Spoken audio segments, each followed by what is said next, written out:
Assalamualaikum warahmatullahi wabarakatuh.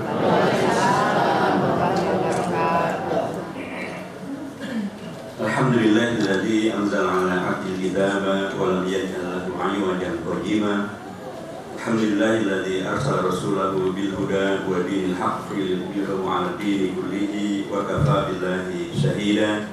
Asyhadu an la ilaha illallah wahdahu la syarika lah wa asyhadu anna sayyidana Muhammadin 'abduhu wa rasuluhu la nabiyya ba'da. Amma ba'd. Yang saya hormati Bapak dari Kanwil Kementerian Agama Jakarta Pusat, Bapak Andi Wahyudi, Pak Haji Asror, maupun juga bersama kita Bapak Haji Suyadi SAG, Kepala Seksi Haji Kantor Kemenang Jakarta Pusat. Yang saya hormati para Bapak dan Ibu sekalian, calon haji besar dan haji kecil, kan nanti umroh juga gitu. Calon berziarah ke Madinah juga, insyaallah tanpa Allah yang selalu dirahmati oleh Allah SWT. Sekali lagi saya sampaikan, Assalamualaikum warahmatullahi wabarakatuh.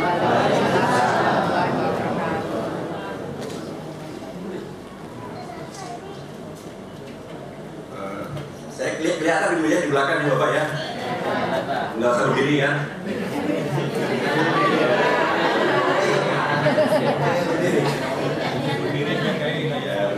Juga saya biar lihat dari belakang pada ngantuk atau pada enggak. Baik, saya kira saya di sini nanti kalau di podium kayaknya bisa halang ya.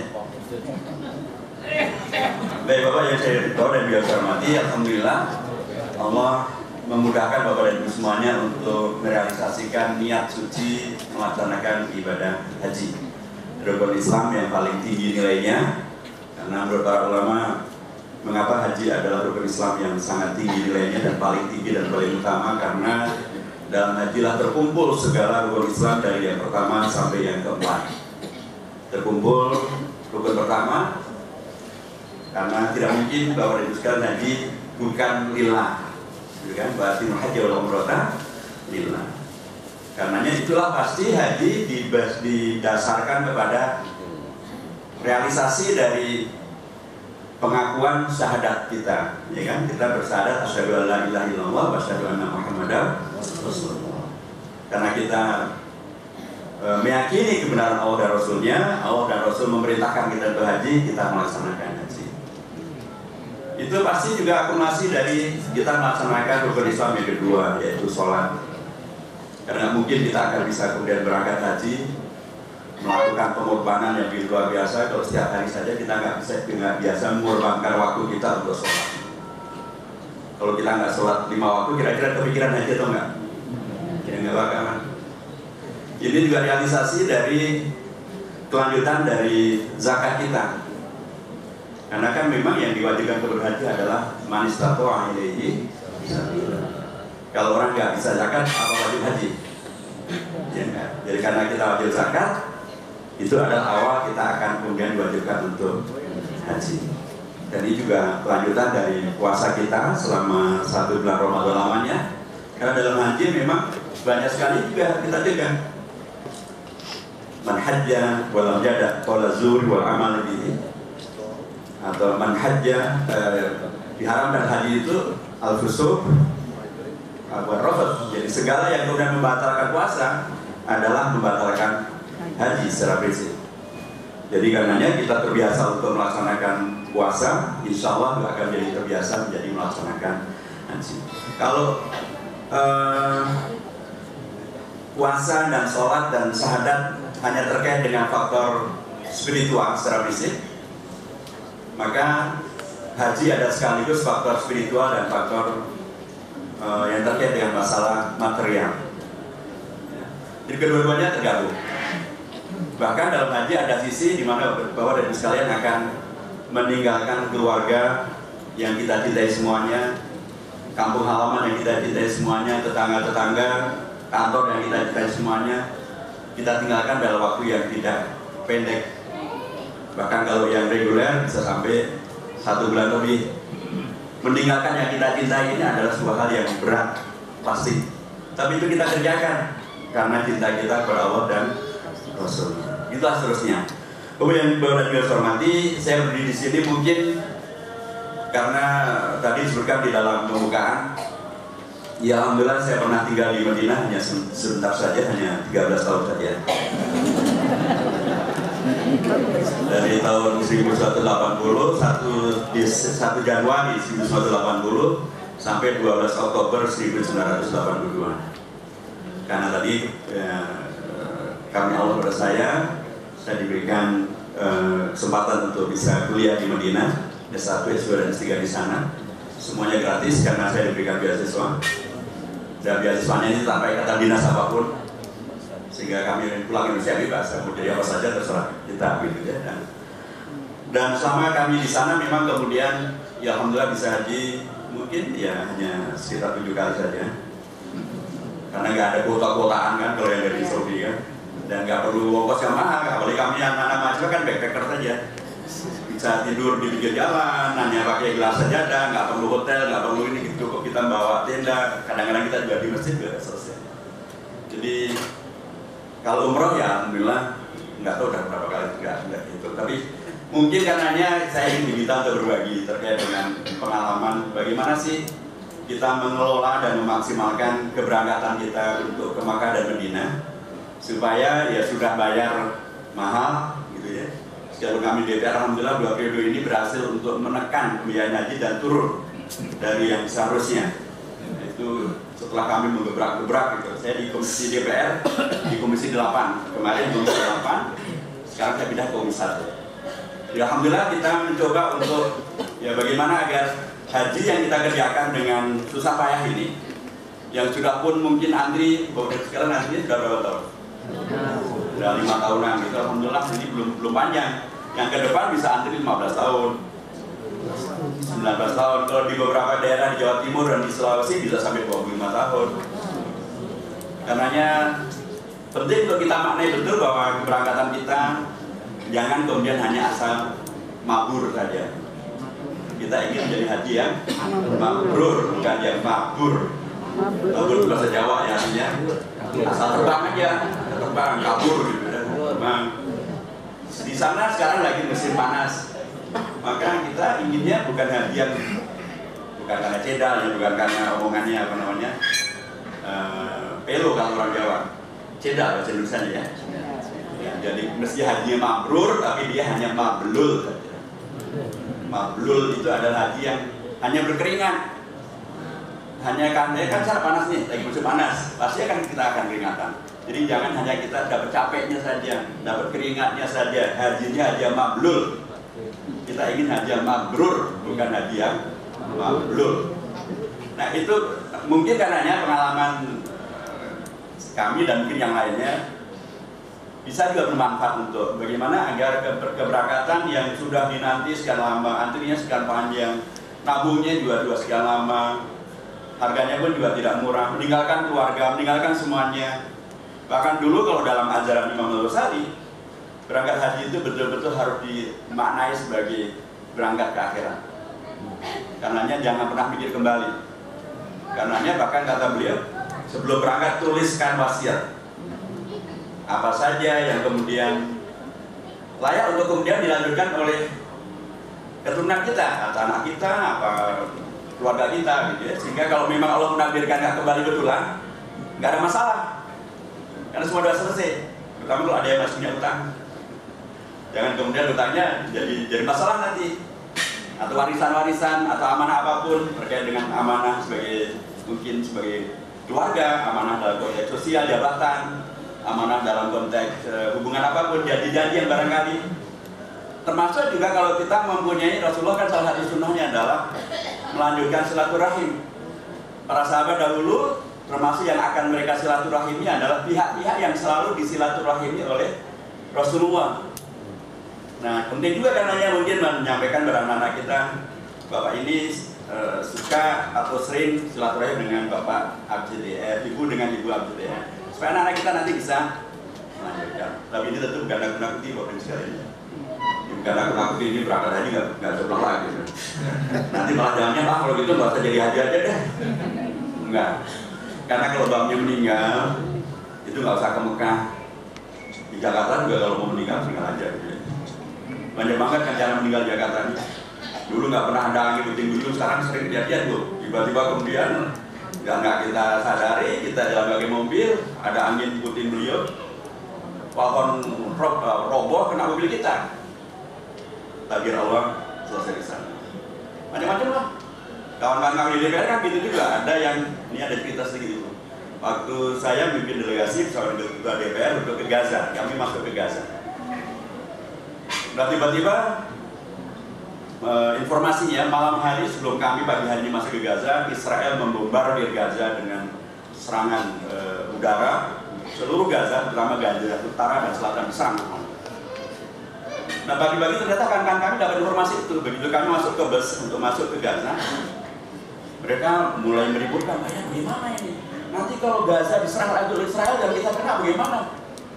Saya bilang gini pada kawan-kawan, kawan-kawan sekalian, kalau yang namanya meninggal itu adalah takdir. Dan kawan-kawan kami yang meninggal di DPR kan udah banyak. Lagi sidang kena serangan jantung meninggal. Malah habis sidang main futsal, setelah itu meninggal. Ada yang hari liburan main golf sampai geledek meninggal. Jadi kalau meninggal itu adalah takdir. Di mana saja bisa terjadi. Tapi kalau takdir kita meninggal di tanah suci, di Mekah atau di Madinah, atau kita meninggal terutama dalam konteks saya tadi, meninggalnya di Palestina, di Gaza, sedang membantu saudara-saudara kita di sana, insya Allah kita meninggal mati syahid bersama dengan para syuhada.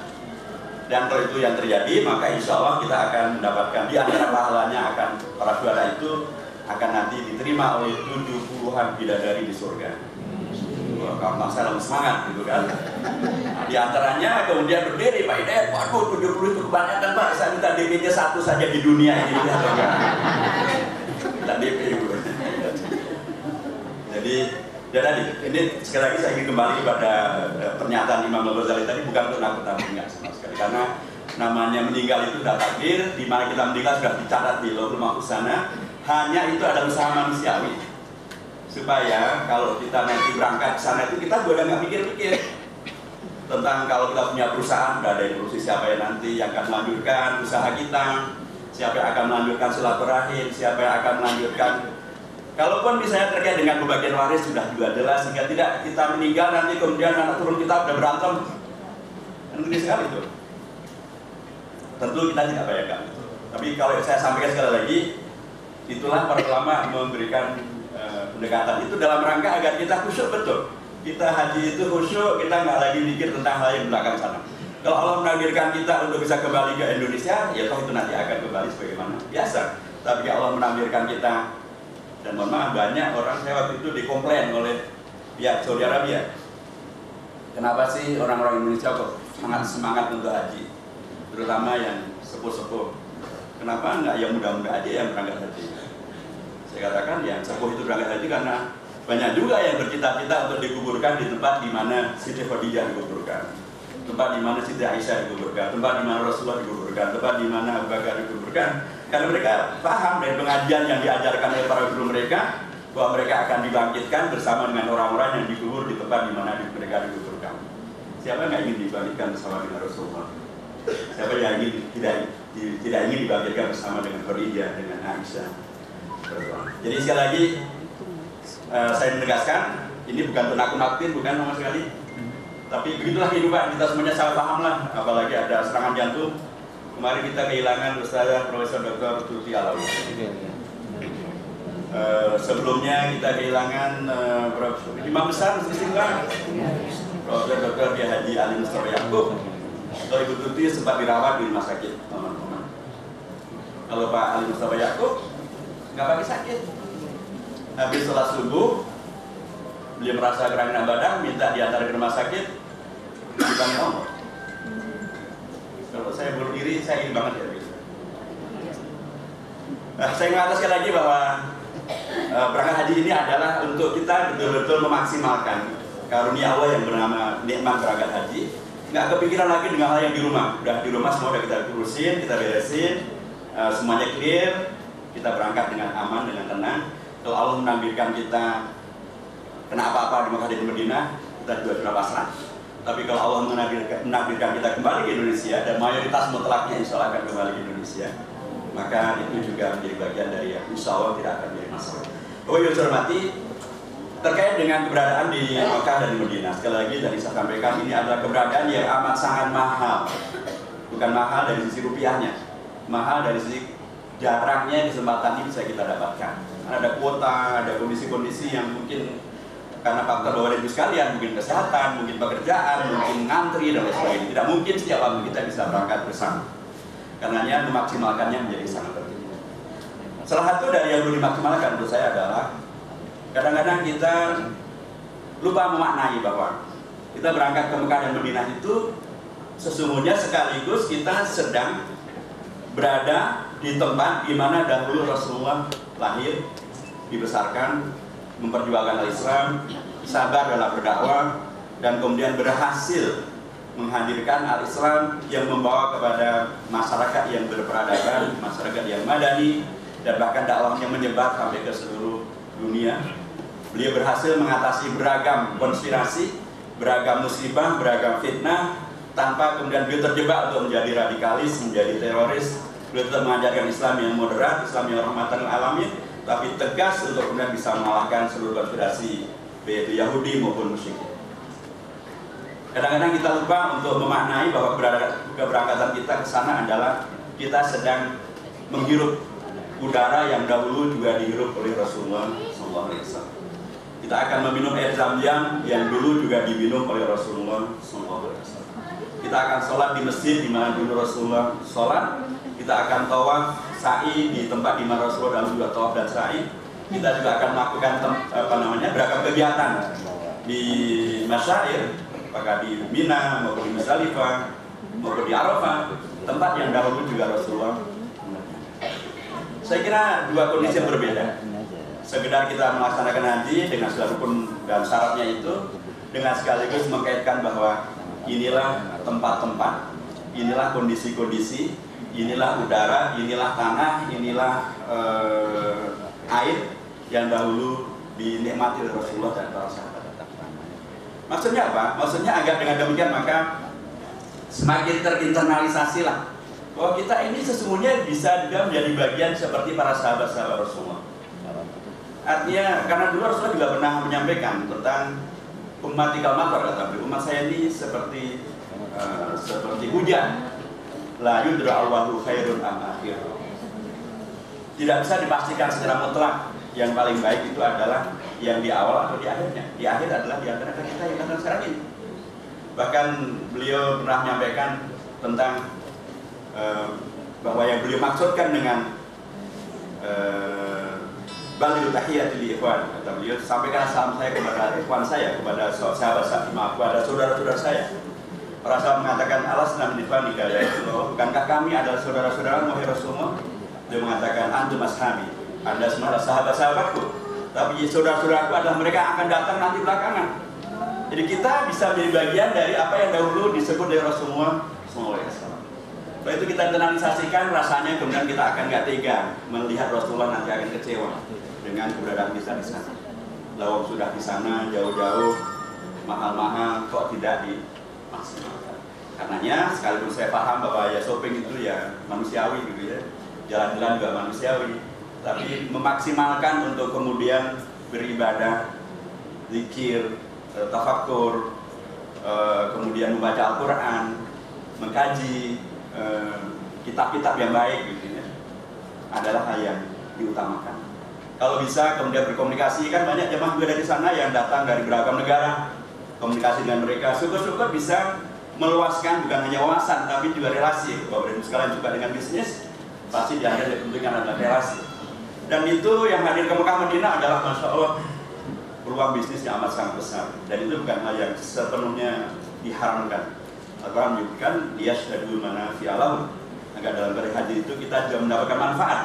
Di antara manfaatnya adalah selain menjadi haji yang mabrur, juga manfaat untuk kemudian setelah berhaji itu menggalang ukhuwah, jaringan yang baik, termasuk juga jaringan komunikasi yang bisa meningkatkan ekonomi kita semuanya, meningkatkan kualitas umat. Itu hal yang penting. Bagian yang lain yang penting juga kita cermati adalah saya tidak menafikan bahwa bimbingan haji sangat diperlukan, termasuk doa-doa dan kitab haji sangat diperlukan. Iya, Tetapi Bapak Ibu sekalian, penting juga untuk dipahami sekaligus bahwa yang namanya melaksanakan haji dan umroh itu sesungguhnya bisa sangat mudah dan sangat sederhana. Gini aja, maksud saya, kalau bisa yang dalam kitab itu dikuasai, bagus. Tapi kalau kemudian karena membaca kitab itu kemudian menjadi Bapak Ibu sekalian kurang khusyuk, setelah rukun, syarat dan rukun semuanya terlaksana, maka lakukanlah yang terbaik menurut Bapak dan Ibu sekalian. Doa misalnya, doa dalam kitab yang ada itu tentu baik, tapi sangat mungkin yang Bapak dan Ibu inginkan bukan itu. Mungkin yang diinginkan adalah anak-anaknya lulus sekolah, mungkin yang diinginkan adalah anak-anaknya segera dapat jodoh, mungkin yang diinginkan adalah misalnya usaha kita tumbuh kembang, mungkin yang diinginkan beragam keinginan-keinginan pribadi itu sampaikan. Dalam konteks doa tentu setelah sholat itu menjadi doa yang bebas, doa yang apa saja boleh disampaikan dengan bahasa apa saja. Sekalipun di Mekah, di Madinah, jangan pernah menjadi ragu untuk berdoa pakai bahasa Indonesia, karena Allah di sana juga Allah yang ngerti bahasa Indonesia juga. Ada yang kemudian karena semuanya harus bahasa Arab, kemudian menjadi semuanya menjadi malah belum tentu apa yang menjadi keinginan kita dalam konteks beribadah, konteks haji, kemudian bisa kita sampaikan. Tapi kalau itu kemudian bisa kita sampaikan dalam bahasa daerah kita, dalam keinginan-keinginan pribadi kita, sampaikan saja. Itulah tempat berstajab untuk kemudian kita menyampaikan apapun yang menjadi. Sekali lagi ini adalah doa di luar sholat. Itu dalam sholat ya sudah, bacaan-bacaannya sudah tertentu dan saya kira semuanya sudah hafal. Tapi di luar sholat ya kemudian bacaannya relatif terukur.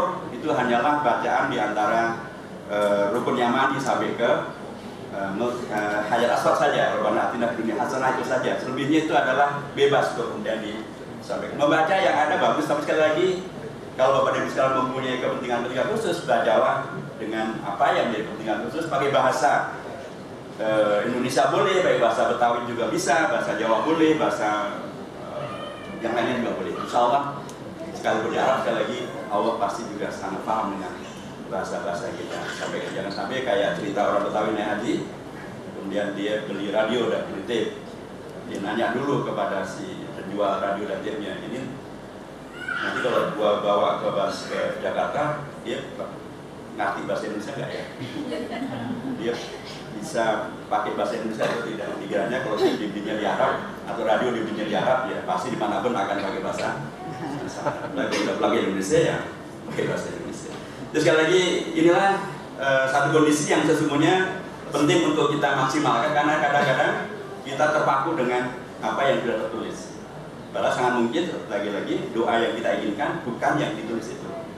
Tadi mungkin kita ada ibu kita sakit misalnya, atau ayah kita sakit, atau suami, atau istri, atau anak, atau keluarga, atau ada amanah untuk mendoakan agar ya lancar usahanya, atau untuk kemudian dipanggil untuk bisa naik haji dan macam-macam. Jadi jangan ragu untuk melakukan apa yang terbaik menurut Bapak Ibu sekalian. Yang terakhir, haji Bapak Ibu sekalian itu seringkali kemanapun saya pergi di beragam belahan dunia ini, selalu mereka kalau tahu bahwa saya orang Indonesia, mereka akan mengatakan jamaah haji Indonesia the best, number one, mumtaz, hebat. Jadi Bapak Ibu sekalian sesungguhnya sedang melakukan yang disebut sebagai soft diplomasi, diplomasi yang cair, yang menghadirkan keunggulan Indonesia. Apa yang saya sampaikan? Pertama, ini penting untuk kita jaga. Karena terus terang, kalau kami di Komisi 1 di DPR atau kemarin Komisi 8, kami menyampaikan agar pemerintah Indonesia menjadikan haji ini sebagai betul-betul soft diplomasi. Diplomasi yang cair, diplomasi yang efektif untuk mengangkat harkat dan martabat bangsa Indonesia. Karena mohon maaf dengan kemudian terjadinya banyaknya TKI dan TKW di Timur Tengah, itu kemudian ya kami mahasiswa merasakan betul betapa kemudian penilaian terhadap Indonesia itu menjadi berubah. Kita menjadi seolah-olah adalah bangsa TKW.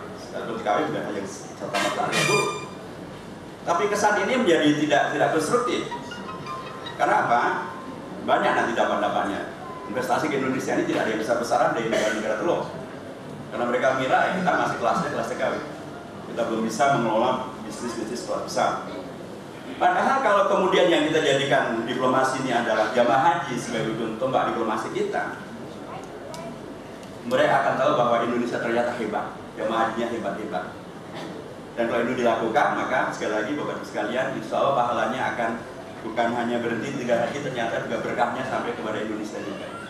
Inilah yang saya sampaikan kepada pihak pemerintah agar memaksimalkan potensi jemaah haji ini untuk yang disebut tadi stabilisasi. Nah, jemaah haji yang sudah sangat baik ini tentulah amat sangat dipentingkan untuk kemudian menjaga dan membawa segala pengalamannya tadi, merasakan kehadiran di sana sebagaimana seolah berada bersama dengan Rasulullah. Kemudian pun juga memaksimalkan potensi dan waktu di sana untuk mendapatkan yang terbaik, termasuk melalui doa-doanya.